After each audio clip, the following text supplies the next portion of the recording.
مدینے کی تجلی سے لگائے ہوئے ہیں، لو مدینے کی لو مدینے کی تجلی سے لگائے ہوئے ہیں، دل کو ہم بتلائے انوار بنائے ہوئے ہیں، دل کو ہم بتلائے انوار۔ الحمدللہ رب العالمین والعاقبۃ للمتقین والصلاة والسلام علی اشرف الانبیاء والمرسلین وعلى آلہ وصحبہ اجمعین، اما بعد، اعوذ باللہ من الشیطان الرجیم، بسم اللہ الرحمن الرحیم، ولا تہنوا ولا تحزنوا وانتم الاعلون ان کنتم مؤمنین۔ صدق اللہ العظیم وصدق رسولہ النبی الکریم، ونحن على ذلك لمن الشاہدین والشاکرین والحمد للہ رب العالمین۔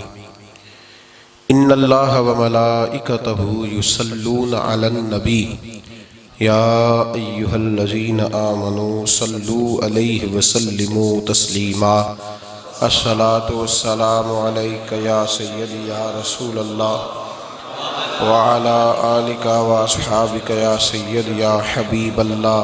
الصلاة والسلام علیکہ یا سیدی یا نبی اللہ وعلی آلک واصحابک یا سیدی یا نور اللہ۔ الصلاة والسلام علیکہ یا سیدی یا رسول اللہ وعلی آلک واصحابک یا سیدی یا نور اللہ۔ اللہم صلی علی سیدنا و مولانا محمد معدن الجود والکرم وآلہ وصحبہ وبارک وسلم۔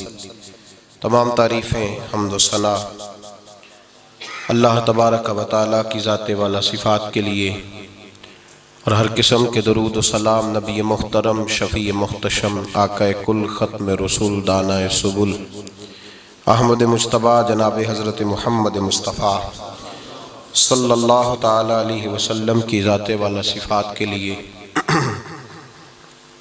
آج کے اس پروگرام کا عنوان ہے بیداری امت کانفرنس۔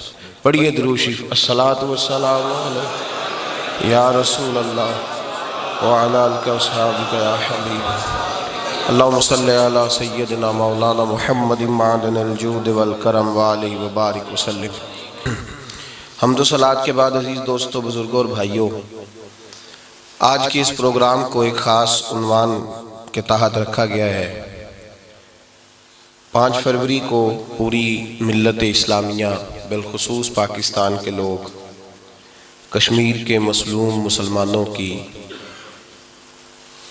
حمایت کے لیے ایک دن مناتے ہیں سال میں، جس کو یوم یکجہتی کشمیر کا نام دیا جاتا ہے۔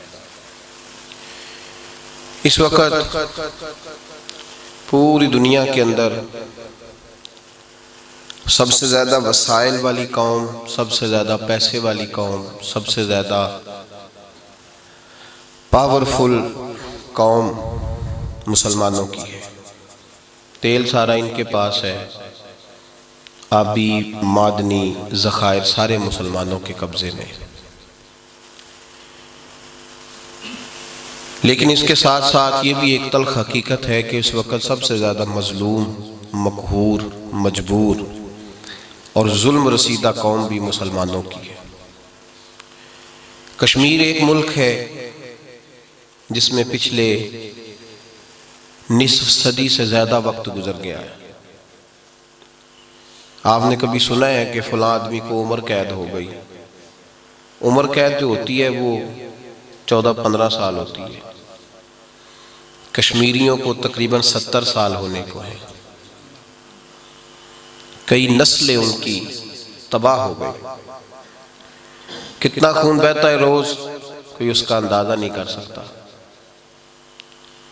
آپ لوگ عید کی نماز پڑھ کے ایک دوسرے کو گلے مل رہے تھے، اور کشمیر کے مسلمان اپنے بیٹوں کے جنازے اٹھا رہے تھے۔ آپ لوگ بڑی عید پر گوشت تقسیم کر رہے تھے اور کشمیر کے مسلمان انسانوں کی کٹی ہوئی ہڈیوں کو اکٹھا کر رہے تھے۔ یہ ظلم روز ہوتا ہے، یہ زیادتی روز ہوتی ہے، اور صرف کشمیر کے ساتھ نہیں،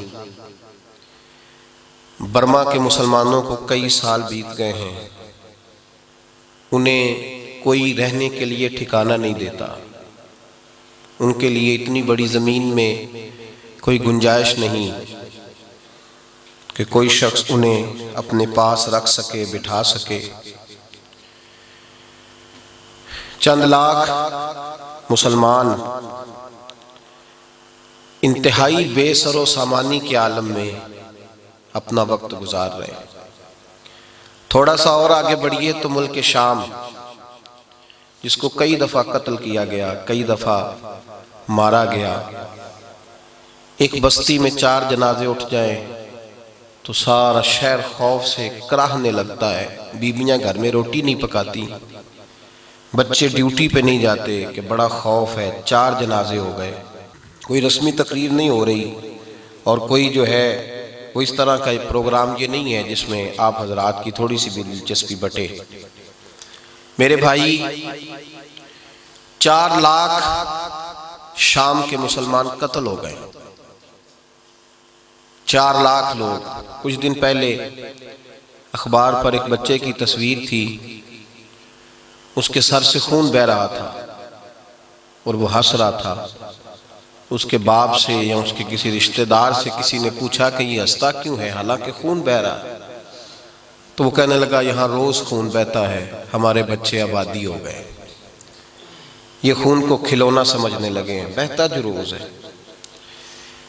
کوئی غلطی سمجھ میں نہیں آتی، شامیوں کی غلطی کیا ہے، حلب کے شہر میں کیا کسی نے کوتاہی کر دی ہے؟ سنا ہے کہ انسان کچھ باغی ہو گئے ہیں، کچھ حکومتوں کو نہیں مانتے تو حکومتیں اپنا آپ منوانے کے لیے انہیں روز قتل کرتی ہیں۔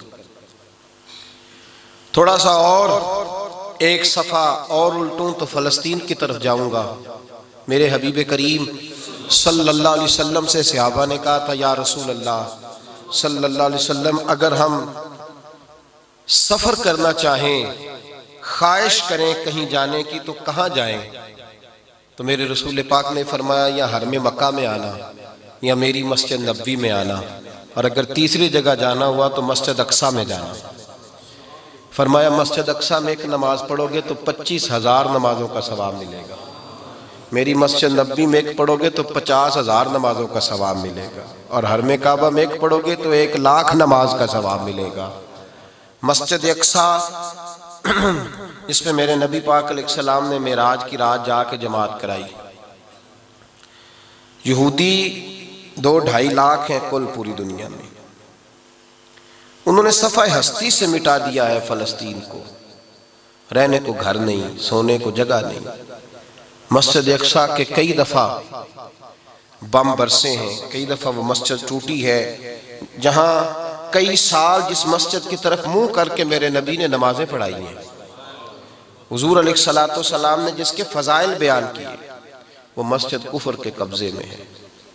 عراق پہ حملہ ہوا، پوری دنیا کو یہ بتلایا گیا کہ صدام حسین کے پاس تباہی پھیلانے والے ہتھیار ہیں، لہذا ہم اسے ماریں گے اور اس سے ہتھیار لیں گے۔ کوئی ملک اسلامی نہیں بولا، کسی نے بات نہیں کی، کہا چلو مار لو۔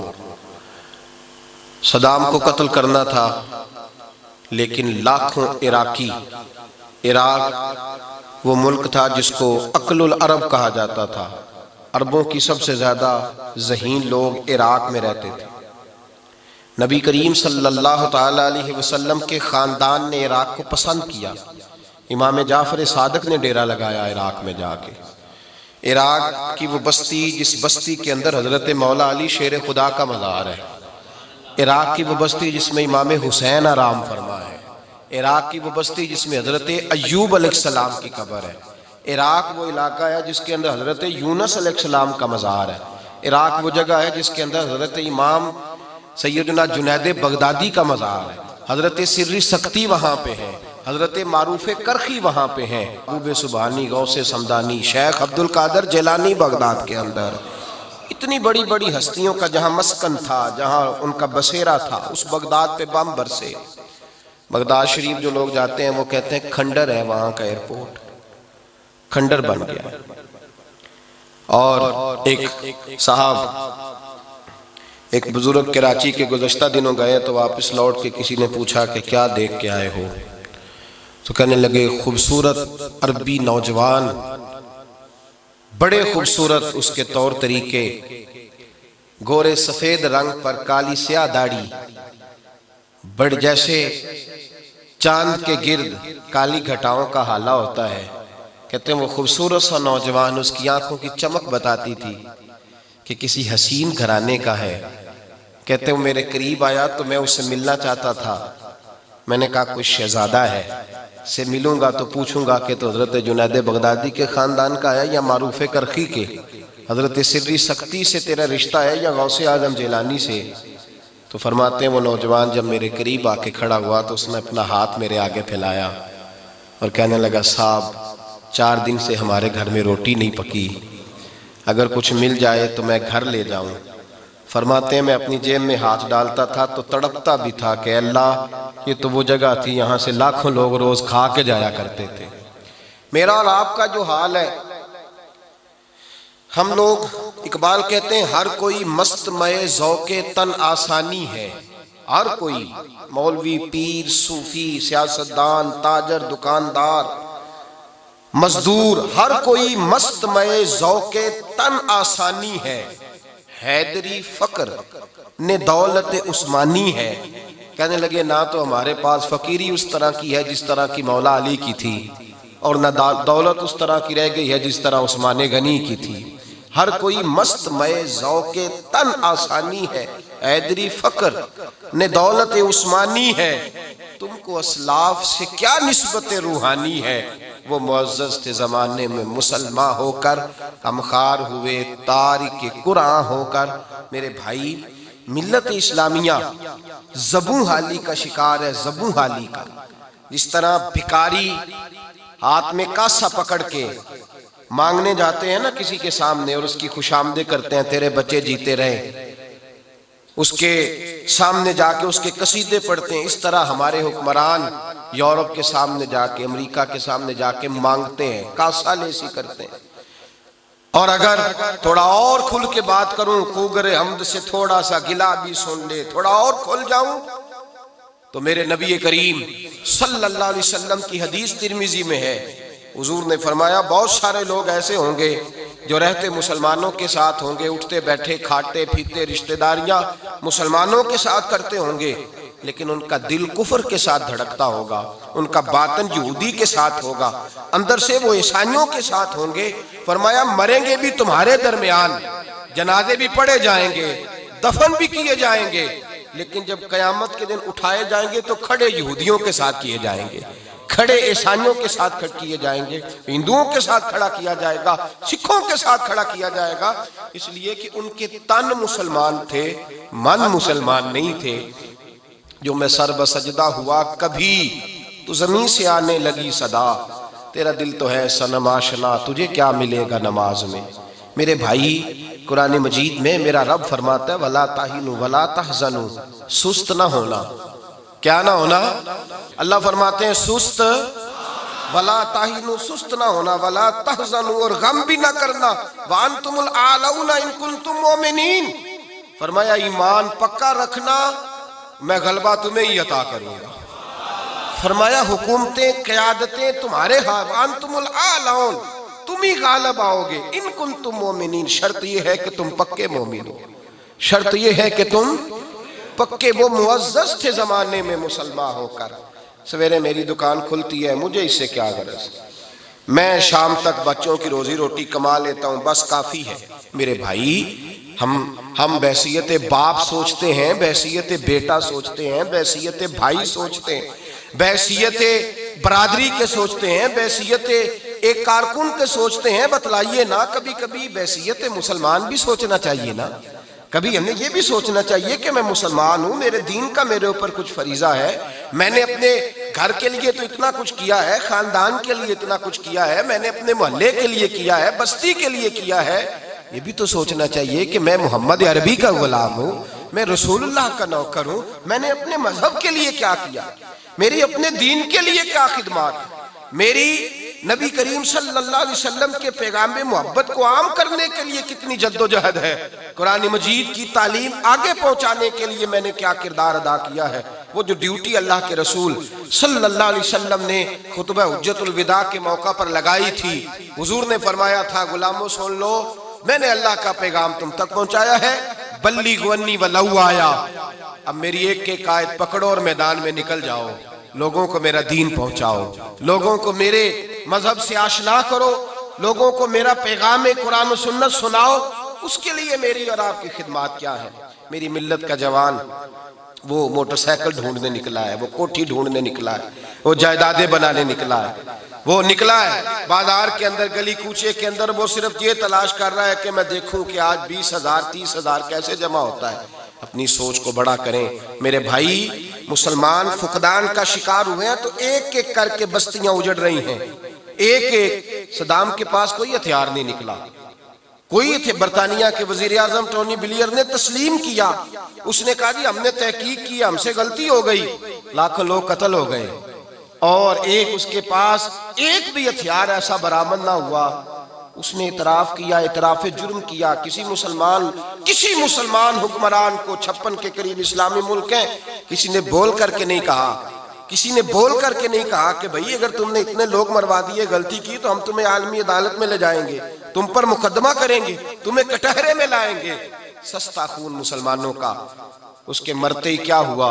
مصر بھی سارا تباہ ہو گیا، سارا لیبیا سارا اجڑ گیا، بستیاں تیس نیس ہو گئی، افغانستان کی اینٹ سے اینٹ بچ گئی، گلے کاٹ کے افغانی مسلمانوں کو ان میں پیٹرول بھرا گیا اور آگ لگائی گئی، ان کی لاشیں کاٹ کے درختوں کے ساتھ لٹکائی گئیں۔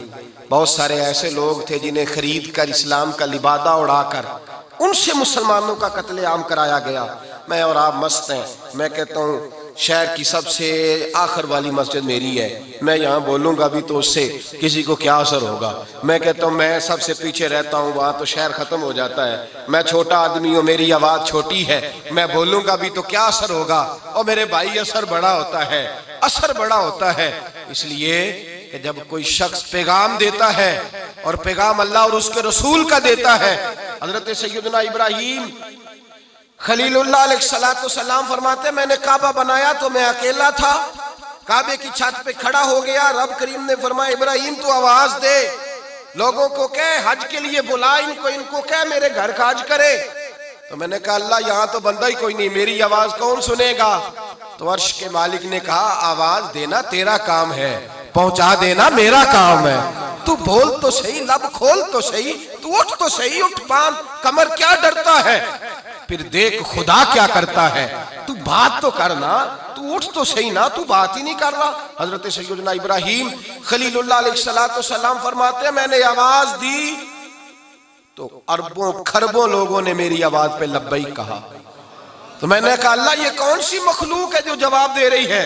تو رب کریم نے فرمایا جو ابھی ماؤں کے رحموں میں نہیں آئے، جو ابھی دنیا میں پیدا نہیں ہوئے، میں نے ان کی روحوں کو بھی تیری آواز سنا دی ہے، وہاں تک بھی تیرا پیغام پہنچ گیا ہے، اور جس نے جتنی دفعہ لبیک کہا ہے اتنی دفعہ ہی کعبے کا دیدار کرنے جائے گا، اتنی دفعہ وہاں کا عمرہ اور حج کرنے جائے گا۔ میرے بھائی یاد رکھیں اور غور کریں، اٹھتے ہی نہیں، کوئی بات نہیں کرتا۔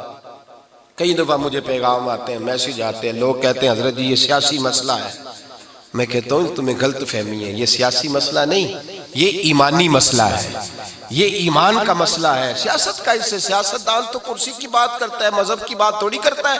میرے حبیب کریم صلی اللہ تعالی علیہ وسلم کے غلاموں، نبی پاک صلی اللہ تعالی علیہ وسلم کا کلمہ پڑھنے والوں، میں نے اور آپ نے حضور کے سامنے جانا ہے۔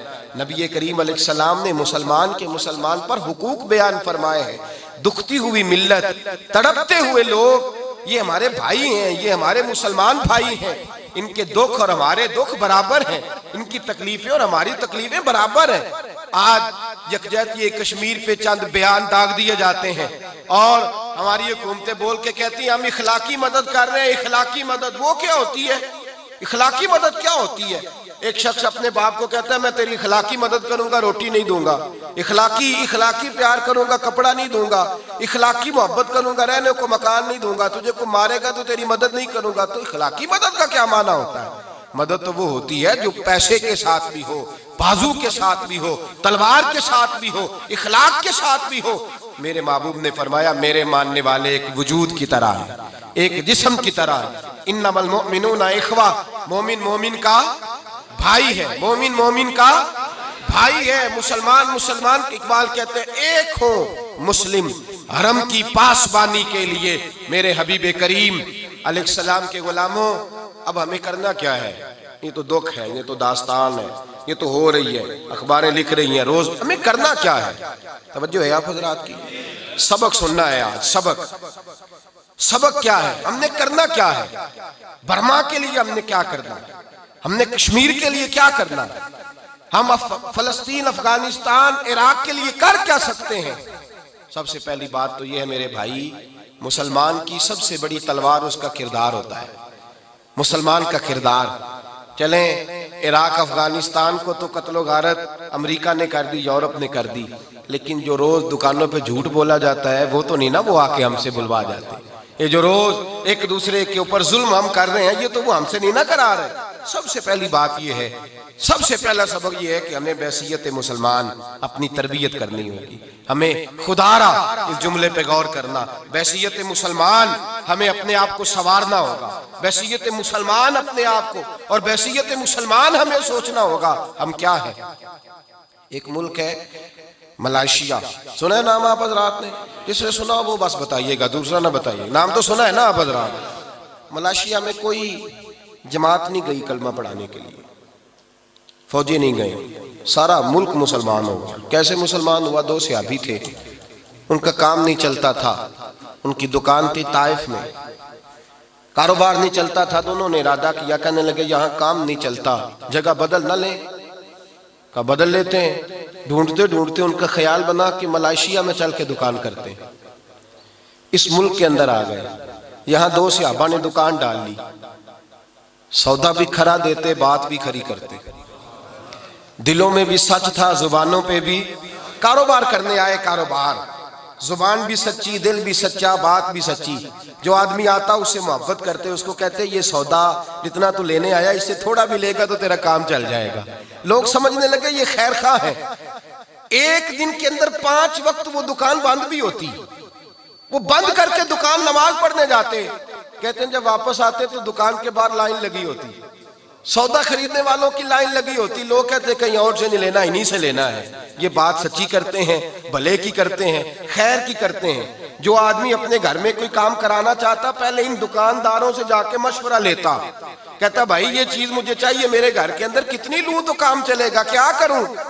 دکان، ان 2 رات کی دکان، او بھائی دکان پہ بیٹھے ہیں صحابہ. لوگ مشورہ لیتے، وہ مشورہ دیتے، لوگ ان سے سوال پوچھتے، وہ جواب دیتے، انہیں سودا دیتے، بات چیت ہوتی. لوگ ان سے پوچھتے ہم نے تو دھرتی دیکھی ہے، تم جیسے نہیں دیکھے، ہم نے زمانہ دیکھا ہے، بڑی بڑی دکانوں پہ گئے ہیں، تم جیسے نہیں دیکھے، تم کون ہو؟ تو صحابہ ایک دوسرے کا منہ دیکھتے اور دیکھ کے کہتے ہم کون ہیں؟ تم نے ابھی ابو بکر صدیق کو نہیں دیکھا. ہم کون ہیں؟ تم نے ابھی عمر فاروق کو نہیں دیکھا. ہم کون ہیں؟ ابھی تو تم نے عثمان غنی کو نہیں دیکھا. ہم کون ہیں؟ ابھی تم نے علی ابن ابی طالب کو نہیں دیکھا. اور فرمایا ہم تو نوکر ہیں، ابھی تم نے محمد عربی کو نہیں دیکھا، ابھی تم نے سید عالم کو نہیں دیکھا.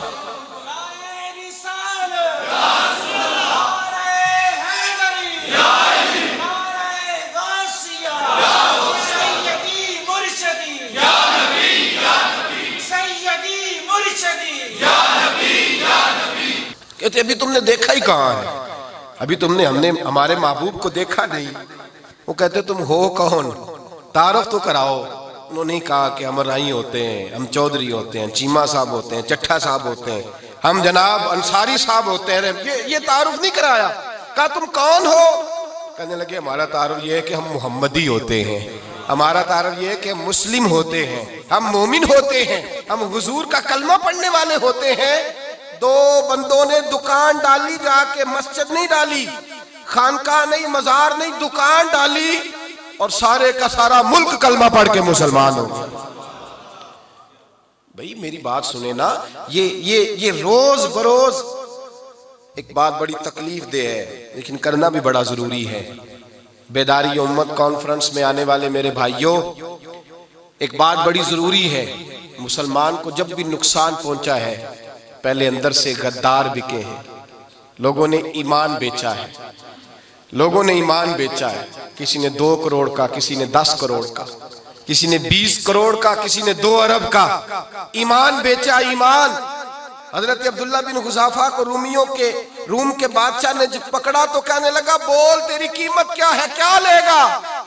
تو آپ فرمانے لگے میں جب صبح اٹھتا ہوں تو دعا کرتا ہوں، اے اللہ جب میں مروں تو میرا خاتمہ ایمان پہ کرنا، میرا خاتمہ ایمان پہ کرنا۔ فرمایا جو دولت میرے پاس ہے وہ تیرے پاس کہاں سے آ گئی؟ میں ایماندار ہوں، یہ سب سے بڑی دولت ہے۔ میرے بھائی یاد رکھیں، سب سے پہلی بات یہ ہے بحیثیت مسلمان، بحیثیت مومن، بحیثیت ایک رسول اللہ کے غلام کے، ہمیں اپنے خیالات کے اندر، سوچوں کے اندر، ہمیں اپنے مزاج کے اندر ایک دوسرے کے ساتھ ہمیں تھوڑا سا نرمی پیدا کرنی پڑے گی، ہمیں پورے طور پر اپنی تربیت کرنا ہوگی۔ ہم اپنے وعدے کو نبھا کریں، ہم جس ذمہ داری پہ ہمیں بٹھایا گیا ہے ہم اس ذمہ داری کا پاس اور لحاظ کریں، ہم احساس پیدا کریں کہ ہمارے کردار و عمل سے کوئی دور ہو رہا ہے یا قریب ہو رہا ہے۔ اقبال کہتے ہیں کوئی کارواں سے ٹوٹا، کوئی بدگما حرم سے، کہ میرے کارواں میں نہیں خوب دل نوازی۔ کہا کوئی ایسا ہے ہی نہیں، کوئی ہے ہی نہیں جو پورا پیار کرے، اس لیے لوگ ٹوٹ جاتے ہیں کہ ہمارے مزاجوں میں تلخی ہے۔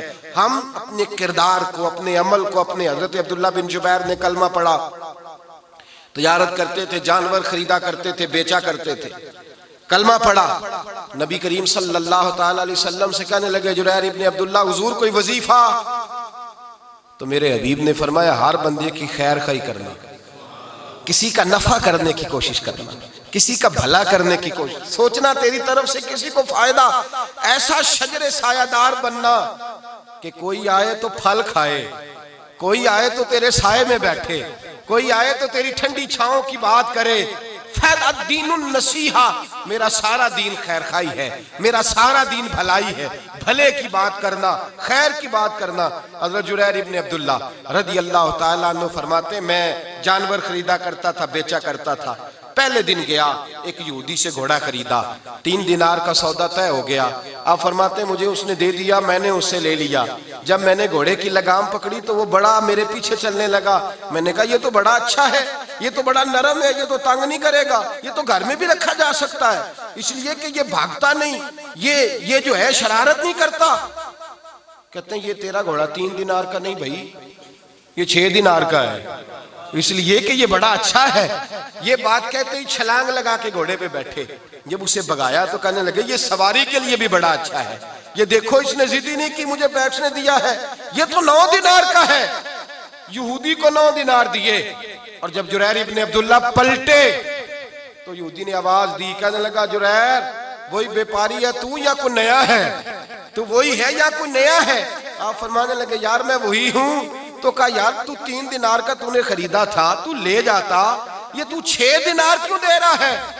حضرت جریر ابن عبداللہ رو پڑے، فرمانے لگے پہلے میں صرف بیوپاری تھا، اب میں ساتھ محمدی بھی ہو گیا ہوں، اب میں ساتھ رسول اللہ کا غلام بھی ہو گیا ہوں، اب میں غلام مصطفیٰ بھی ہو گیا ہوں، اور کریم نے میرے ساتھ وعدہ کیا ہے، وعدہ لیا ہے مجھ سے کہ میں خیر خواہی کروں گا، بھلا کروں گا۔ میں نے 9 دینار کا خریدا ہے، بازار جاؤں گا تو 12 کا بیچوں گا، 3 دینار کا مجھے پھر نفع ملے گا، میں تجھے دھوکہ کیوں دوں؟ یہ کہہ کے جیسے ہی سواری کا رخ پھیرا وہ یہودی چھلانگ لگا کے پیچھے بیٹھ گیا، کہنے لگا بازار بعد میں جانا، پہلے مجھے بھی ذرا رسول اللہ کا دیدار کرا دے، مجھے بھی وہاں لے جا۔ میرے بھائی کردار، عمل، افکار، نظریات، ہمارے پاس جو تھوڑے دن بیٹھتا ہے بھاگنے لگتا ہے، دوڑتا ہے، ہماری زبان میٹھی نہیں، ہمارا لب و لہجہ، ہم دوسرے سے فائدہ لینے کی کوشش کرتے ہیں، بلکہ دیکھتے ہیں اگر اس نے فائدہ دیا تو اس کی تعریفیں، اور اگر فائدہ نہیں دیا اس نے، اگر ہمارے جو ہے وہ اس پر مفادات پر پورا نہیں اترا تو مخالفت کریں گے۔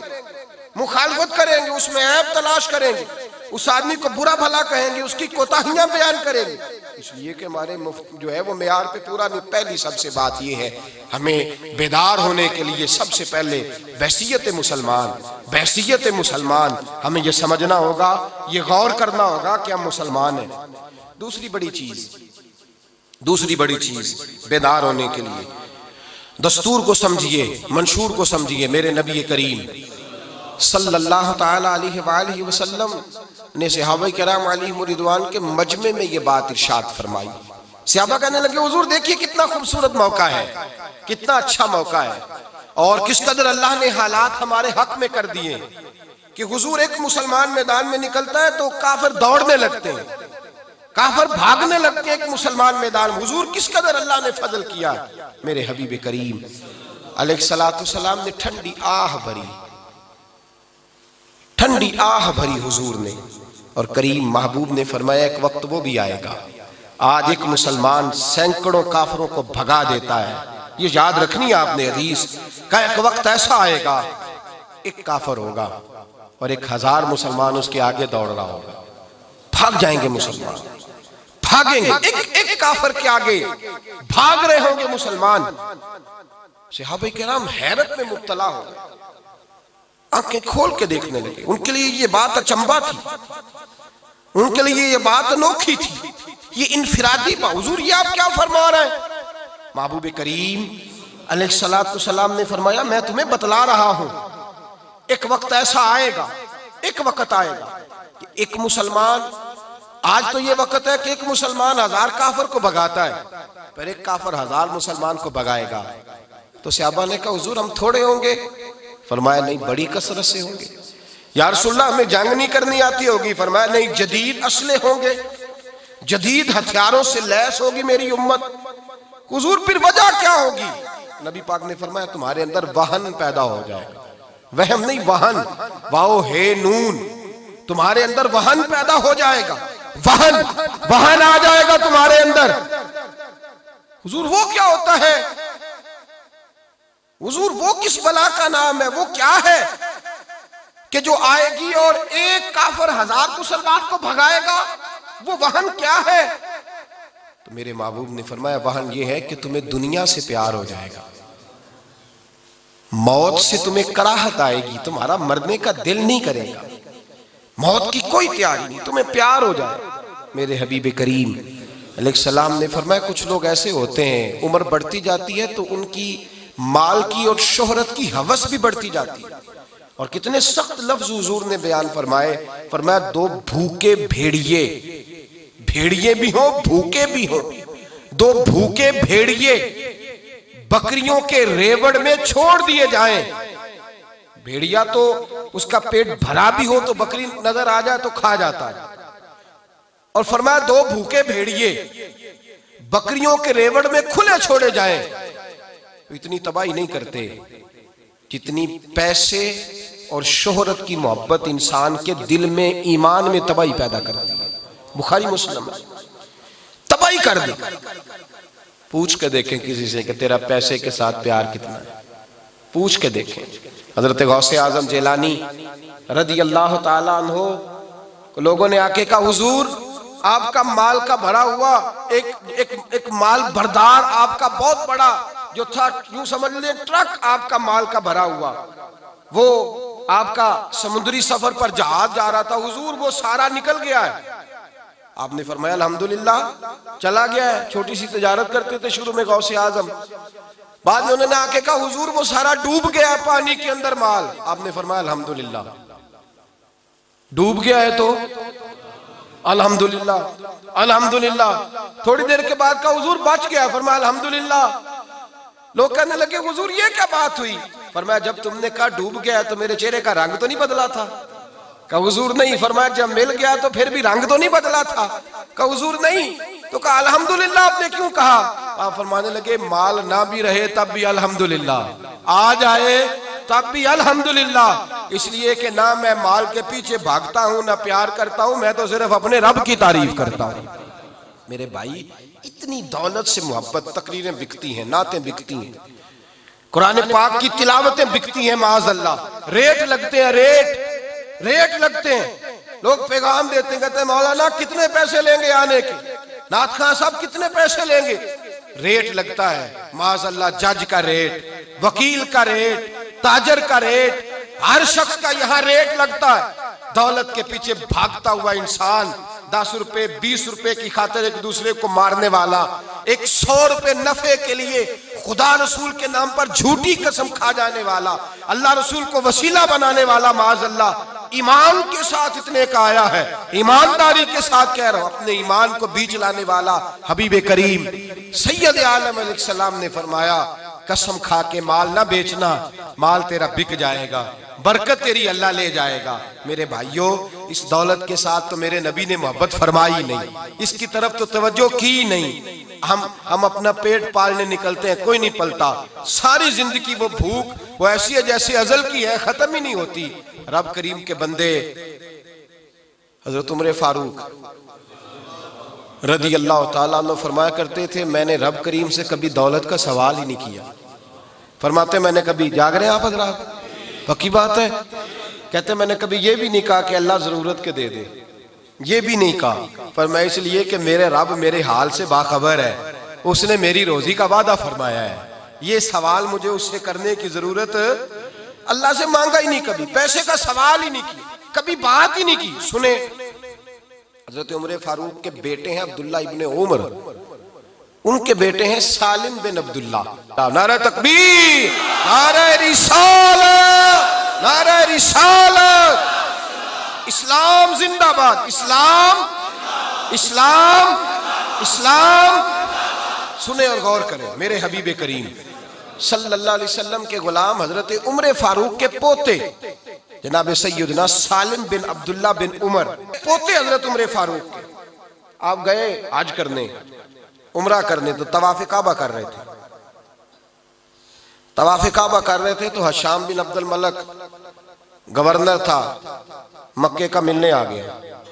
اس کو پتا تھا کہ یہ آئے ہیں حضرت تو میں کو خدمت کروں گا، جیسے طریقہ ہوتا ہے. حضرت سالم بن عبداللہ طواف کعبہ کر رہے تھے تو بادشاہ صاحب آگے کھڑے ہو گئے، کعبے کے دروازے کے سامنے آپ کھڑے. کہنے لگا حضور میں کوئی خدمت کرنا چاہتا تھا، کوئی خدمت کرا لیں. آپ فرمانے لگے تو بڑا بیوقوف ہے، اللہ کے گھر کے سامنے کھڑے ہو کے بھی میں دنیا داروں سے مانگوں، اللہ کے گھر کے سامنے کھڑے ہو کے بھی دنیا داروں سے مانگوں، چل دوڑ جا، یہ پتہ نہیں کہاں کھڑا ہے. کہنے لگا حضور میں باہر کھڑا ہوتا ہوں، آپ فارغ ہو کے آ جائیں. حضرت سالم ابن عبداللہ رضی اللہ تعالیٰ عنہ طواف مکمل کیا، حرم کعبہ سے باہر نکلے، مسجد الحرام سے باہر گئے، سامنے بادشاہ کھڑا تھا. کہنے لگا حضور اب تو مسجد سے باہر آ گئے، آپ مہربانی کریں، میں کوئی خدمت کرنا چاہتا ہوں، کوئی حکم کریں، مہربانی فرمائیں، نظر کرم کچھ ہو. حضرت سالم ابن عبداللہ درویش آدمی، اسی کسے دے کچھ بھی نہیں لگ دے، نہ کوئی ساڈا دردی، سیدھی سادی طبیعت، سیدھی سادی، سانو تخت ہزارے دی لوڑ کیے، نالے کی لگے شہر ببول دے نال، اسی اپنی بال کے سیکنے ہیں، سانو کی لگے کسی اور دے نال. کہا بادشاہ کہنے لگا کچھ مانگ لیں، تو مسکرائے، فرمانے لگے چل یہ بتا تجھ سے دین مانگوں کہ دنیا مانگوں. کہنے لگا حضور میرے پاس تو دنیا ہے، دین تو ہے ہی نہیں، دین تو آپ کے پاس ہے. تو آپ فرمانے لگے اچھا اس کا مطلب ہے تجھ سے دنیا مانگوں. کہنے لگا حضور ہاں. آنکھیں جھکیں، ان میں آنسو آئے. فرمانے لگے او بیوقوف، دنیا تو میں نے کبھی اس سے نہیں مانگی جس نے دنیا بنائی ہے، میں نے اس سے کبھی دنیا نہیں مانگی جس نے بنائی ہے. اس نے کہا حضور کیا کریں؟ اٹھے کھڑے ہوئے، فرمانے لگے مجھے جانتے ہو میں کون ہوں؟ کہا حضور آپ کون ہیں؟ آپ فرمانے لگے میرا نام سالم ہے، اور میرے باپ کا نام عبداللہ ہے، اور میرے دادے کا نام فاروق اعظم ہے، میں عمر فاروق کا پوتا ہوں. میں نے تو کبھی رب کریم سے دنیا نہیں مانگی، اور تیرے جیسے دنیا دار سے مانگوں، جا دوڑ جا، نکل جا. میرے بھائی تھوڑا سا اس سے ناتا توڑے، خدا را نہ یہ کسی کی بنی ہے اور نہ کبھی کسی کی بنے گی، یہ کبھی اس ہاتھ میں تو کبھی اس ہاتھ میں. اس کے پیچھے کیوں بھاگتے ہو جو قابو نہیں آتی؟ میرے حضور صاحب کی بلا ایک جملہ کہا کرتے اور میں نے آزمایا ہے، آپ کو تحفہ دے رہا ہوں. آپ فرمایا کرتے دنیا کا طریقہ یہ ہے، دنیا کا طریقہ یہ ہے کہ اگر اس کی طرف دیکھنے لگو تو یہ کہتی ہے ذرا ٹھہر جاؤ، میں نے اور بننا سورنا ہے. اور ذرا ٹھہر جاؤ 10 منٹ بعد دیکھنا. پھر دیکھنے لگو تو کہتے ہیں نہیں ابھی نہیں تھوڑی دیر کے بعد, اور اصرار کرو تو اٹھ کے بھاگ جاتی ہے. اور فرماتے ہیں جو اس کی طرف سے رخ پھیر کے نکلتا ہے نا اس کے پیچھے بھاگنا شروع کر دیتا ہے, اس کے پیچھے بھاگنا شروع کر دیتی ہے. میرے نبی کریم علیہ السلام نے فرمایا میں چاہوں تو زمین سونے کی بن جائے, میں چاہوں تو احد پہاڑ سونے کا بن جائے, میرے ساتھ چلے, میں جس طرح میری طبیعت چاہے دنیا استعمال کروں, لیکن میں نے کبھی اس کی طرف توجہ تھوڑا سا نا رخ موڑیں, تھوڑا دنیا داری سے رخ موڑیں, تھوڑا رب رسول کی جانب کریں, پھر بیداری پیدا ہوگی, پھر آپ کی مزاج کے اندر روحانیت آئے گی, پھر نماز میں دل لگے گا, پھر قرآن مجید میں دل لگے گا, پھر ذکر. یہ جو لوگ کہتے ہیں نا میرا نماز میں دل نہیں لگتا, وہ نماز پڑھ کے بھی تو یہی مانگتے ہیں نا اللہ روٹی دے دے, اے اللہ نوکری دے دے, اے اللہ فلاں چیز دے دے. جب توجہ ہی ساری ادھر ہے تو پھر میرے بھائی دل کیسے لگے گا. تیسری اور آخری بات, اس پر بھی غور فرمانا ہے آپ حضرات. پیدا کیا اللہ نے, ماں باپ دی اللہ نے, وہ چاہتا تو معذور پیدا کرتا, وہ چاہتا تو ٹانگ نہ ہوتی, ہاتھ نہ ہوتا, آنکھیں نہ ہوتی, وہ چاہتا تو اب نارمل پیدا کرتا, شعور نہ ہوتا, اس نے صحت تندرستی والا پیدا کیا.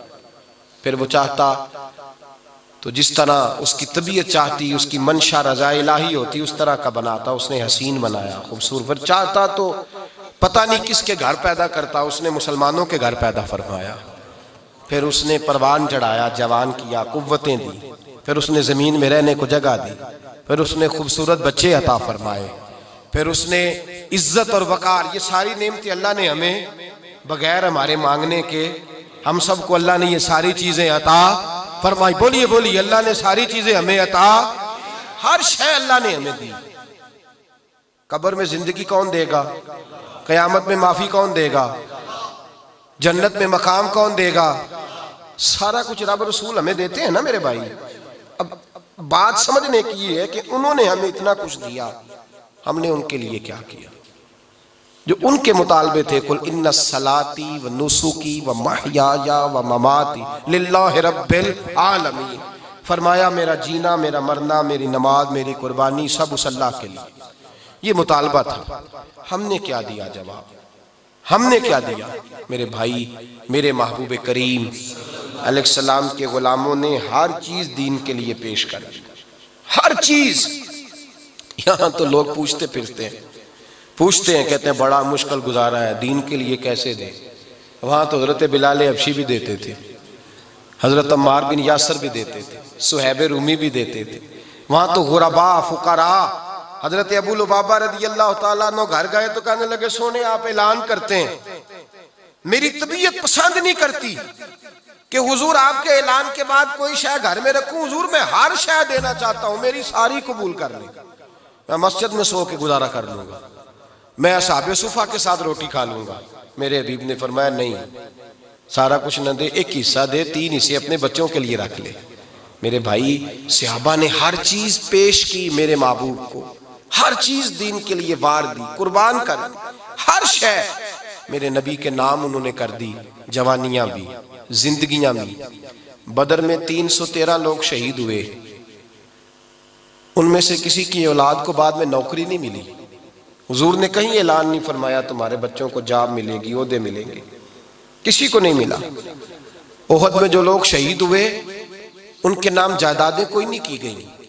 بعد میں نہیں کہا گیا کہ تمہیں, کیونکہ تم لوگ شہید ہوئے ہو تمہیں جائیداد, کوئی شے ان کے نام دنیا داری کی نہیں کی گئی.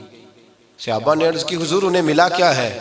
حضرت جابر ابن عبداللہ نے کہا حضور میرے ابا جی 10 بیٹیاں چھوڑ کے, قرضے چھوڑ کے شہید ہو گئے, انہیں ملا کیا ہے.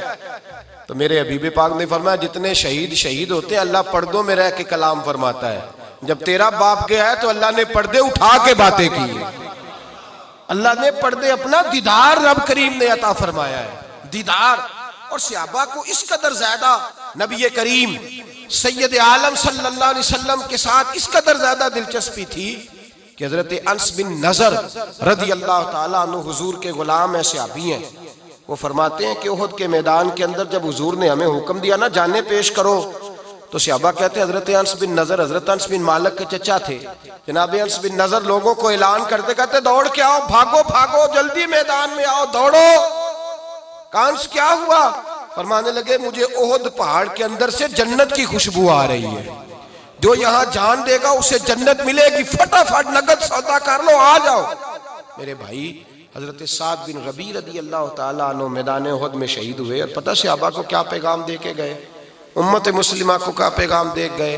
فرمانے لگے میں جا رہا ہوں، اور یاد رکھنا جب تک تم میں سے ایک بھی موجود ہے میرے نبی پر، میرے نبی کی عزت پر اور میرے نبی کے دین پر کوئی حرف نہیں آنا چاہیے، ایک بندہ بھی جب تک تم میں سے زندہ اور موجود ہے۔ یہ پیغام تھا صبح سے لے کے شام تک، دو ایک کام کرنے آپ نے، دو ایک کام۔ حضرت مولا علی شیر خدا کرم اللہ تعالیٰ وجہ الکریم فرماتے ہیں اگر ایک بندہ تیری طرف سے ہدایت پا گیا، کتنے بندے جی؟ اگر ایک بندہ تیری طرف سے ہدایت پا گیا، نمازی ہو گیا، برائیاں چھوڑ گیا، گناہ سے بچ گیا، ایک بندہ، تو فرمایا سمجھ لے اللہ نے تجھے دنیا کی بھی ساری خیر عطا کر دی ہے اور آخرت کی ساری عزت بھی عطا کر دی۔ اگر ایک بندہ تیری طرف سے ہدایت پا گیا، صبح سے لے کے شام تک کوشش کریں کسی ایک کوئی نماز کے لیے لائیں، کسی ایک کوئی دین کی بات بتلائیں، کسی ایک پر ہی محنت کریں، کسی ایک کو ہی کہیں کہ یار یہ گناہ ہے، یہ برائی ہے، یہ بدی ہے، کسی ایک پر جد و جہد کریں۔ ہم تنہا رہتے ہیں، ایسا نہیں ہوتا، ہمارے دوست ہوتے ہیں، یار ہوتے ہیں، ہمارا پورا جو ہے ایک حلقہ احباب ہوتا ہے۔ آج سے اپنا ارادہ کر لیں، تحریک اصلاح معاشرہ کے اس پلیٹ فارم سے آپ کو میسج دے رہا ہوں، ارادہ کر لیں کہ اس دن سونا نہیں، اس دن سونا نہیں جس دن کم از کم ایک شخص کو رسول اللہ کا پیغام نہیں دینا، اس دن سونا نہیں۔ ارادہ کر لیں آج نیند تب آئے گی جب کم از کم کسی ایک کو کچھ نہ ہو سکے تو کسی کو ٹیلی فون میں ملا لیں، کہیں بھائی میرا دل کرتا تھا تجھ سے پوچھوں تو نے آج نماز پڑھی ہے کہ نہیں پڑھی، میرا دل کرتا تھا تجھ سے پوچھوں کہ آج تو نے قرآن مجید کھولا ہے کہ نہیں کھولا، کسی ایک کو پیغام۔ یہ پیغام جب ہم دنیا میں لے کے اٹھیں گے تو پھر امت بھی، یہ کبھی نہ سوچیں کہ میرے کرنے سے کیا ہوگا، آپ کے کرنے سے سارا کچھ ہوگا۔ حضرت یوسف کو خریدنے کتنے لوگ آئے تھے؟ نام کس کا ملتا ہے جی؟ تو انہوں پتہ نہیں پہ داس دے وے لو کس کا نام آتا ہے؟ وہ جو وٹی لے کے آئی تھی، نام صرف اسی کا ہے جس کا کام سب سے تھوڑا تھا، جس نے خریدا بھی، جو خرید کے لے گیا اس کا نام ہی نہیں آتا خریداروں میں، تو اپنا نام درج کرا تو آگے بڑھ، دین کو بڑی ضرورت ہے۔ نوجوان گمراہی کے اس وادی میں چلا گیا، بچہ میرے پاس آیا کہنے لگا صاحب گناہ کر کر کے تھک گیا، اب اپنے آپ سے گھن آتی، اور تڑپ کے کہنے لگا حضرت جی کسی دن خودکشی کر کے مر جاؤں گا گناہوں کے سبب سے، کوئی سہارا نہیں ملتا جو پکڑ کے دلدل سے نکال دے، میں تنگ آ گیا ہوں گناہوں سے۔ میرے بھائی ملت سسک رہی ہے، ہم کسی کا بازو پکڑنے کو تیار نہیں۔ دائیں بائیں دیکھیں، گناہ بے سکون کرتا ہے، گناہ انسان کے اندر نفسانیت بڑھاتا ہے، لوگوں کو ضرورت ہے کوئی آگے بڑھے اور ان کا دامن تھامے۔ ہم اس اسٹیج سے پوری دنیا کے کفر کو یہ پیغام دینا چاہتے ہیں کہ مسلمان تھوڑی دیر کے لیے سست ضرور ہوئے ہیں، تھوڑی دیر کے لیے گناہگار ضرور ہوئے ہیں، لیکن اپنے نبی کے غدار نہیں ہوئے، اپنے دین کے غدار، قرآن مجید کے غدار نہیں ہوئے۔ تھوڑا ہی وقت رہ گیا ہے، بڑی جلدی کوئی محمد بن قاسم اٹھے گا اور ملت کے جوان جو سینوں میں جذبہ رکھتے ہیں یہ بھاگ کے اس کے جھنڈے کے نیچے جمع ہو جائیں گے۔ بڑی جلدی کسی کونے سے سلطان صلاح الدین ایوبی کی آواز پکارے گی آؤ دین کے لیے، اور سارے اس کے جھنڈے کے نیچے جمع ہو جائیں گے۔ بڑی جلدی کو نور الدین زنگی آنے والا ہے، بڑی جلدی کو طارق بن زیاد پیدا ہونے والا ہے، بڑی جلدی کوئی خالد بن ولید کا جانشین آنے والا ہے، یہ سارے اس کے جھنڈے کے نیچے جمع ہوں گے، اسلام زندہ باد کا نعرہ لگائیں گے، اور پوری دنیا پہ جو پرچم لہرائے گا وہ محمد عربی کے دین کا پرچم ہوگا، وہ رسول اللہ کے نام کا پرچم ہوگا۔ کشمیر میں بھی رسول اللہ کے نعرے لگیں گے، فلسطین کی مسجد میں بھی نبی پاک کے نام کی اذانیں پڑھی جائیں گی۔ عراق پھر سے آباد ہوگا، عراق پھر سے آباد ہوگا، بغداد پھر سے آباد ہوگا، شام پھر سے آباد ہوگا، مصر کی یونیورسٹیاں پھر سے علم بانٹیں گی، انشاءاللہ گلی گلی، نگر نگر، کریا کریا، کوچا کوچا رسول اللہ کے نام کا جھنڈا لگے گا، اور پھر سے انشاءاللہ تعالی یہ پیغام امن پوری دنیا کو سنایا جائے گا۔ پھر سے ایک دفعہ رسول اللہ کا دین، یہ چونکہ ہمیشہ غالب ہونے کے لیے آیا ہے، یہ غالب ہو کے رہے گا۔ اسلام زندہ باد، اسلام اسلام اسلام اسلام اسلام۔ آخر دعوانا